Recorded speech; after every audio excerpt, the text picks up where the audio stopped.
అదే RTV app వార్తల్ని క్షణాల్లో చదివే అవకాశం ఉంటుంది. ఒక న్యూస్ పేపర్, ఒక టెలివిజన్ ఛానల్ మీ చేతుల్లో ఎప్పుడూ ఉంటాయి. కమ్యూనిస్ట్ పార్టీ మినహా ఈ దేశంలో అంత సుదీర్ఘమైనటువంటి పార్టీ మరొకటి లేదు. ఈవెన్ కాంగ్రెస్ అయినా కూడా అది కూడా రెండు పార్టీలాగా కాంగ్రెస్ ఇప్పుడు ఇందిరా కాంగ్రెస్ పేరుతో ఉంది.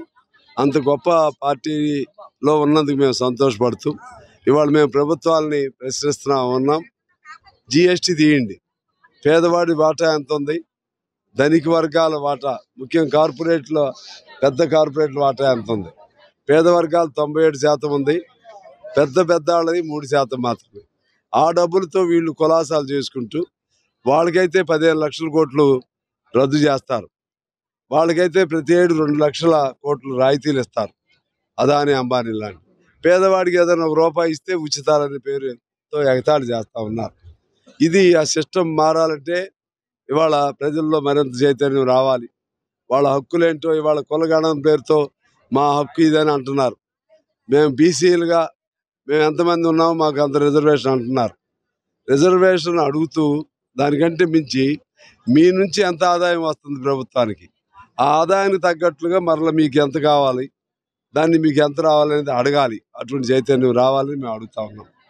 అది కేంద్రంగా సంబంధించి ఈనాడు మతం పేరుతోనే బతుకుతుంది తప్పితే పేద వర్గాలకి, కార్మికులకి వాళ్ళకి మేలు చేయట్లేదు.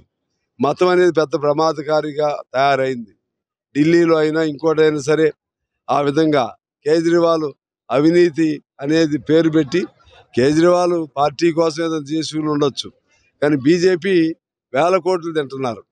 అందుకని అధికారంలో ఉన్నారు కాబట్టి మతమో లేకపోతే ఈడీనో లేకపోతే సిబిఐయో ఈ పేరుతో ఈ దేశాన్ని ఒక అన్డిక్లేర్డ్ ఎమర్జెన్సీగా ఒక రాష్ట్రంలో నియంతలాగా ఈ దేశాన్ని తీసుకెళ్తా ఉన్నారు, దేశంలో నియంతలాగా.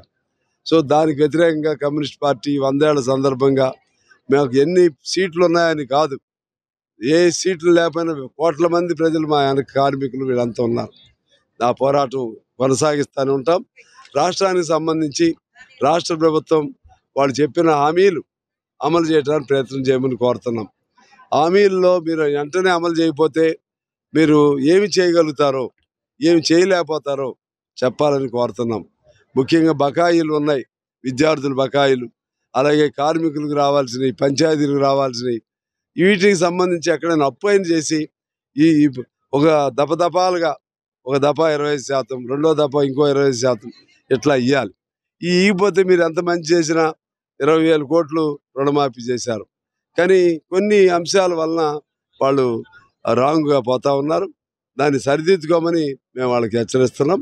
అదేవిధంగా మేము కరీంనగర్ ఆ ప్రాంతం నుంచి పోటీ చేస్తున్న కాంగ్రెస్ గ్రాడ్యుయేట్స్ నుంచి పోటీ చేస్తున్న కాంగ్రెస్ అభ్యర్థి అయినటువంటి నరేందర్ రెడ్డికి మేము మనస్ఫూర్తిగా సపోర్ట్ ఇస్తూ ఆయన్ని గెలవాలని కోరుకుంటున్నాం. ఎందుకంటే బీజేపీ నిలవరించబడాలని చెప్పి ఈ అంశాలతో మణుగూరులో ఇవాళ పెద్ద ఎత్తున కార్యక్రమం నిర్వహించారు. ఇప్పుడు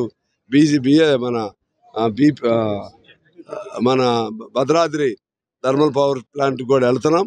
అక్కడ కూడా కార్మికుల స్థితిగతులన్నింటి కూడా పరిశీలన చేసి తద్వారా ఆ భద్రాద్రి ప్లాంట్ వాళ్ళది కూడా సోషల్ రెస్పాన్సిబిలిటీ ఉంది.